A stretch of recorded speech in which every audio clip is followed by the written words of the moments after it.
MBBS in just 16 lakhs. Kyrgyzstan, Central America, Russia, Georgia. Orbit Global Education.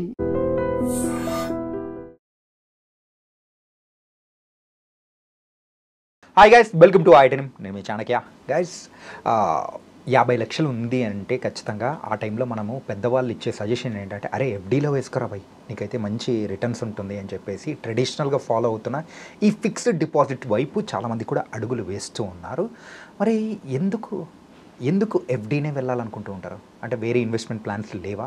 మరి ఒకవేళ FD వైపు వెళ్తున్న వాళ్ళకి మాత్రం ఈ వీడియో అనేది చాలా చక్కగా ఉపయోగపడుతుంది. అంటే దీని గురించి మనకైతే ఎక్స్ప్లెయిన్ చేయడానికి ఉన్న పర్సన్ అయితే ది మహా క్యాపిటల్ ఫౌండర్ ద విజయ్ కర్ణ గారు. మరి బోల్డ్ ఎంతమందికి ఎన్నో సజెషన్స్ అనేది కూడా ఇచ్చారు. 200+ వీడియోస్తో పాటు 100+ క్లయింట్స్ అనే వాళ్ళు కూడా సక్సెస్ఫుల్గా ఆయన దగ్గర సజెషన్స్ అనేది కూడా తీసుకొని మరి అయితే ఇన్వెస్ట్మెంట్ ప్లాన్స్తో కూడా మరి ముందుకెళ్తూ ఉన్నారు. అలాంటి పర్సన్ దీని గురించి పర్ఫెక్ట్గా ఆన్సర్ అనేది కూడా చెప్తారు. Hi sir. హలో అండి. సార్, ఎఫ్డీ అనేది ఒక ట్రెడిషనల్ ఇన్వెస్ట్మెంట్, దాని గురించి మనకు డోకా లేనేలేదు. కాకపోతే ఇప్పుడున్న సందర్భంలో ఈ ఎఫ్డీ అనేది ఎంతవరకు కరెక్ట్? ఫస్ట్ థింగ్ అండి, మనకి సజెషన్ ఇచ్చేది మన పేరెంట్సే. ఇప్పుడు నాకు కూడా మా పేరెంట్స్ ఫిక్స్డ్ డిపాజిట్ చేసుకోమని చెప్తారు. యాక్చువల్గా వాళ్ళు చెప్పడానికి రీజన్స్ చెప్తాను నేను. వాళ్ళు ఎప్పుడైతే ఎర్నింగ్ చేస్తున్నారో, వాళ్ళు ఎప్పుడైతే పీక్ ఎర్నింగ్ ఉంటుంది కదా, ఎప్పుడైతే మనకు 35, 40, 45 ఆ ఏజ్లో ఉన్నప్పుడు వాళ్ళకి పీక్ రిటర్న్స్ ఇచ్చిన ఫిక్స్డ్ డిపాజిట్స్. యాక్చువల్గా అప్పుడు 12%, 14% ఇచ్చిన ఫిక్స్డ్ డిపాజిట్స్ కూడా ఉండే అప్పట్లో. ఓకే, అంటే 14% ఏం చేయకుండా గ్యారంటీడ్ రిటర్న్స్ ఇచ్చినాయి వాళ్ళకి. సో అట్లాగా వాళ్ళకి ఆ నెంబర్స్ కానీ ఆ ఇన్కమ్ కానీ వాళ్ళకి స్టక్ అయిపోయింది మైండ్లో. చాలామంది ఇంకా వాళ్ళకి అంతే రిటర్న్స్ వస్తాయి, అట్లే వస్తుంది, అంతే పర్సంటేజ్ ఆఫ్ రిటర్న్ ఉంటుంది. ఇప్పటికీ కూడా చాలామంది మీ పెద్దవాళ్ళని అడిగి చూడండి, ఎవ్రీ 5 ఇయర్స్కి, ఎవ్రీ 7 ఇయర్స్కి, లేకపోతే ఎవ్రీ 10 ఇయర్స్కి క్యాపిటల్ డబుల్ అయిపోతుంది అని చెప్పేసి అంటారు ఫిక్స్డ్ డిపాజిట్స్లో. కానీ ఇప్పుడు అవ్వదు. మనం 72 రూల్ ఉంది కదా, 72 రూల్ని యూజ్ చేసి మనకు తెలుస్తుంది ఎన్ని ఇయర్స్లో మనకి ఎంత ఇంట్రెస్ట్ రేట్ వర్కౌట్ అవుతుంది, దాని నుంచి ఎన్ని ఇయర్స్లో మనకి క్యాపిటల్ డబుల్ అవుతుందని మనకు తెలుస్తుంది. 72 divided by percentage of interest, దాన్ని బట్టి మనకి ఎన్ని ఇయర్స్లో రిటర్న్స్ డబుల్ అవుతాయి అనేది క్లియర్గా తెలుస్తుంది. కానీ ఆ రూల్స్ ఎవరు ఫాలో కారు. జస్ట్ ఫిక్స్డ్ డిపాజిట్లు వేస్తే గ్యారంటీడ్గా మనకి ఇన్కమ్ రావడం, మంత్లీ ఇన్కమ్ రావడము, లేకపోతే క్యాపిటల్ డబుల్ కావడం అని చెప్పేసి చాలామంది అనుకుంటారు. కాకపోతే వాళ్ళు లీవ్ చేసిన లైఫ్ వేరు, వాళ్ళు చేసిన ఫిక్స్డ్ డిపాజిట్స్ ఆ ఇంట్రెస్ట్లు వేరు, ఇప్పుడున్న ఫిక్స్డ్ డిపాజిట్స్ వాటి ఇంట్రెస్ట్ వేరు. దీని నుంచి వస్తున్న terms and conditions different. Okay. So ఎందుకు డిఫరెంట్ అంటున్నానంటే, వాళ్ళు ఉన్నప్పుడు ఇన్ఫ్లేషన్ అసలు నెగ్లిజిబుల్ చాలా. ఎందుకంటే అప్పట్లో ఒక 1 రూపీకి, ఒక 2 రూపీస్కి ఏదో ఒకటి దొరికేది యాక్చువల్గా. ఇప్పుడు 1 రూపీ, 2 రూపీస్ ఇక్కడ పక్కన ఉన్నా కానీ చాలామంది దాన్ని పట్టించుకోవట్లేదు.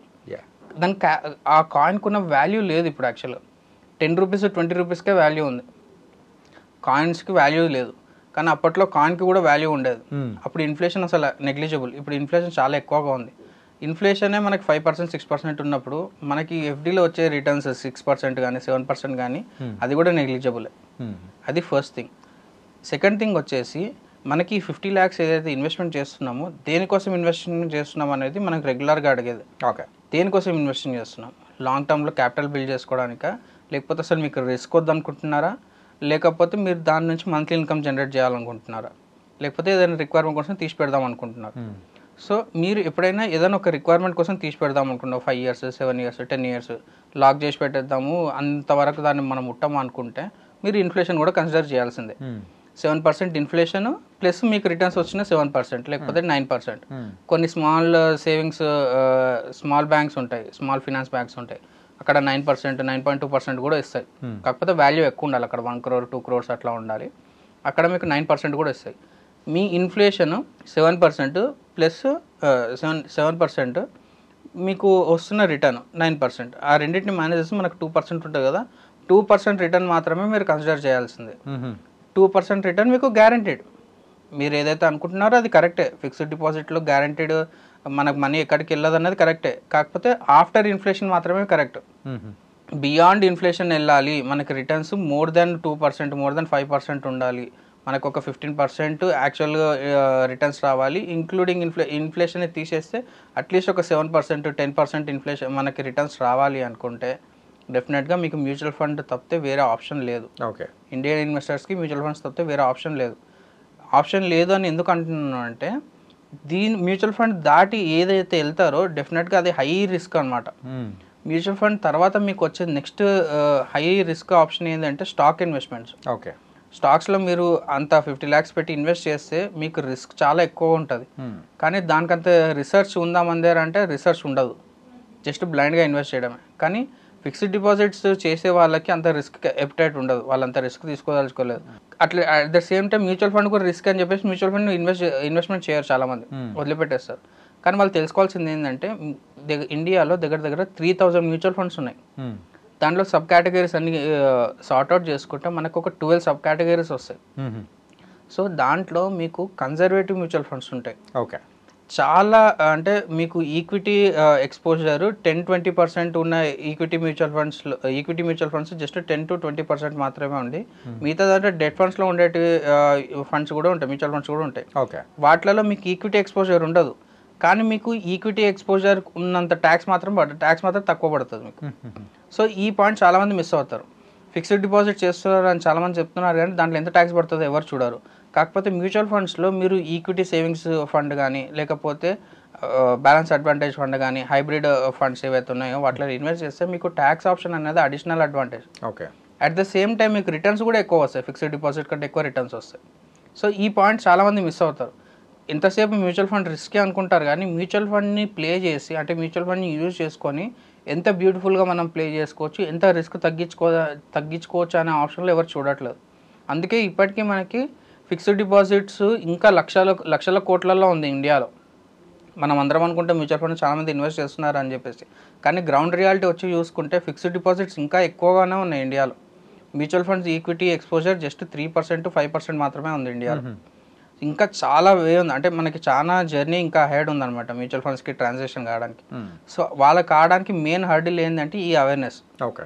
మ్యూచువల్ ఫండ్ అంటే రిస్క్ అని చెప్పేసి చాలామంది ఇన్వెస్ట్ చేయట్లేదు, కానీ దానివల్ల నష్టపోయేది వాళ్ళే.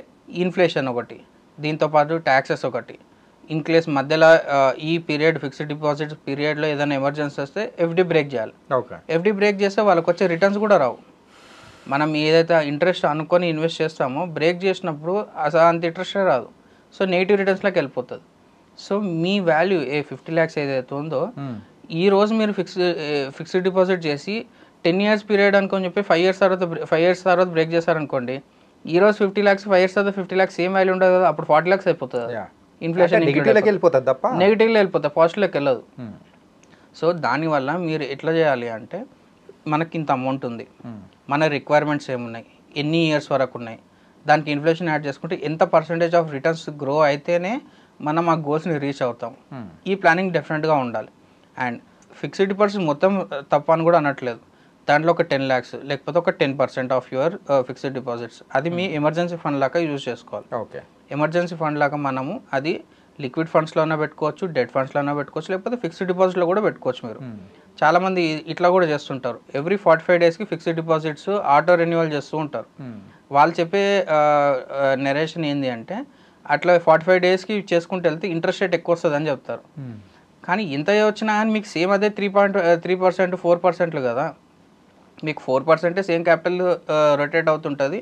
ఇయర్ మొత్తం చూసుకుంటే కూడా మీకు యాన్యువల్ రిటర్న్స్ వచ్చేది 4%. సో ఆ రాంగ్ క్యాలిక్యులేషన్స్లోకి వెళ్ళకండి. మీ క్యాలిక్యులేషన్ మీకు ఏదైతే 4% అది పర్ ఇయర్, పర్ 45 days కాదు. చాలామంది 4% ఫర్ 45 days అనుకుంటారు. 45 days కాదు, ఫర్ కంప్లీట్ ఇయర్కి మొత్తానికి మీకు 45 ఆ పర్సంటేజ్ అనేది మీకు బ్యాంక్ వాళ్ళు ఇస్తారు. మీరు ఆటో రెన్యువల్ చేసినా కూడా మీకు అంతే పర్సంటేజ్ వస్తుంది. అక్కడ మీకేం పెద్దగా మ్యూచువల్ ఫండ్ని బీట్ చేసే రిటర్న్స్ ఎక్కడా రావు. ఇన్ఫ్లేషన్ కూడా బీట్ చేయవు మ్యూచువల్ ఫండ్స్ తర్వాత. సో ఈ పారామీటర్స్ అన్ని డెఫినెట్గా కన్సిడర్ చేయాలి. అండ్ ఎప్పుడైతే మనం ఫిక్స్డ్ డిపాజిట్ చేస్తున్నామో ఏ బ్యాంక్లో మీరు ఇన్వెస్ట్ చేసినా సరే ఆర్బీఐ మీకు జస్ట్ 5 lakhs మాత్రమే మీకు ఇన్సూరెన్స్ ఇస్తుంటుంది. ఈ పాయింట్ అసలు చాలామంది మిస్ అవుతుంటారు. అంటే రేపు పొద్దున బ్యాంక్ డిఫాల్ట్ అయితే మనకు జస్ట్ 5 lakhs మాత్రమే రిటర్న్ వస్తాయి, అది ఆర్బీఐ ఇస్తుంది. బ్యాలెన్స్ అమౌంట్ బ్యాంకే, దానికి ఆన్సరబుల్ ఓన్లీ బ్యాంక్ మాత్రమే. ఆర్బీఐ సైడ్ నుంచి ఓన్లీ 5 lakhs మాత్రమే మనకి ఇన్సూర్డ్ కవర్ అయ్యి ఉంటుంది. సో అట్లా చూసుకుంటే మీకు ఫిక్స్డ్ డిపాజిట్లో కూడా రిస్క్ ఉన్నట్లే. చాలామంది ఫిక్స్డ్ డిపాజిట్లో రిస్క్ లేదంటారు కదా, ఈ రిస్క్లు ఇవే అనమాట. బియాండ్ 5 lakhs వెళ్తుంటే ఫిక్స్డ్ డిపాజిట్లో కూడా క్వశ్చన్ మార్కే. అదే మ్యూచువల్ ఫండ్లో డిఫాల్ట్ అయితే సెబీ దగ్గరుండి సెటిల్మెంట్ చేపిస్తుంది. కోవిడ్లో ఫ్రాంక్లిన్ టెంపుల్టన్లో ఇష్యూ వచ్చిందనమాట. సెబీ దగ్గర ఉండి నెక్స్ట్ 1.5 ఇయర్లో 2 ఇయర్స్లో మొత్తం సెటిల్మెంట్ చేసేసి అందరు క్లయింట్స్కి అమౌంట్ వచ్చేస్తుంది మళ్ళీ. వావ్. సో మీరు చూడండి, ఫిక్స్డ్ డిపాజిట్లో చేస్తే అమౌంట్ ఆర్బీఐ ఏమంటారు గ్యారంటీడ్ ఇవ్వట్లేదు, కానీ సేమ్ అదే గవర్నమెంట్ సెబీ బోర్డు నుంచి మనకి దగ్గర ఉంటే మళ్ళీ అమౌంట్ రిటర్న్ ఇస్తుంది. ఎందుకు రిటర్న్ ఇస్తుంది అంటే మనం చేసే ఇన్వెస్ట్మెంట్స్ కంట్రీ గ్రోత్కి హెల్ప్ అవుతున్నాయి. ఓకే. ఇప్పుడు మనం ఏదైతే ఈక్విటీ ఫండ్స్లో ఇన్వెస్ట్ చేస్తున్నామో ఈ ఇన్వెస్ట్మెంట్స్ కంపెనీస్లోకి వెళ్తాయి. కంపెనీస్లోకి వెళ్ళడం వల్ల ఎకనామిక్ గ్రో అవుతుంది. ఎకనామిక్ గ్రో అవడం వల్ల ట్యాక్సెస్ పెరుగుతాయి. ట్యాక్సెస్ పెరగడం వల్ల ఇండియా కూడా యాజ్ ఎ నేషన్గా ఇంకా తొందరగా ఏవైతే మైల్ స్టోన్స్ ఉన్నాయో 2047 మైల్ స్టోన్ కానీ ఏదైతే గవర్నమెంట్ మైల్ స్టోన్స్ పెట్టుకున్నారో వాటికి తొందరగా రీచ్ అవుతుంది. అందుకే గవర్నమెంట్ దగ్గర ఉండి వీటన్నిటిని స్క్రూటినీ చేస్తుంటుంది. ఎప్పటికప్పుడు రివ్యూ చేస్తుంటుంది, ఎక్కడన్నా రాంగ్ ట్రాన్సాక్షన్స్ అవుతున్నాయా, లేకపోతే ఎక్కడన్నా మ్యానిపులేషన్స్ జరుగుతున్నాయా. ఫిక్స్డ్ డిపాజిట్లో మీరు రిస్క్ తీసుకోవట్లేదు. ఓకే.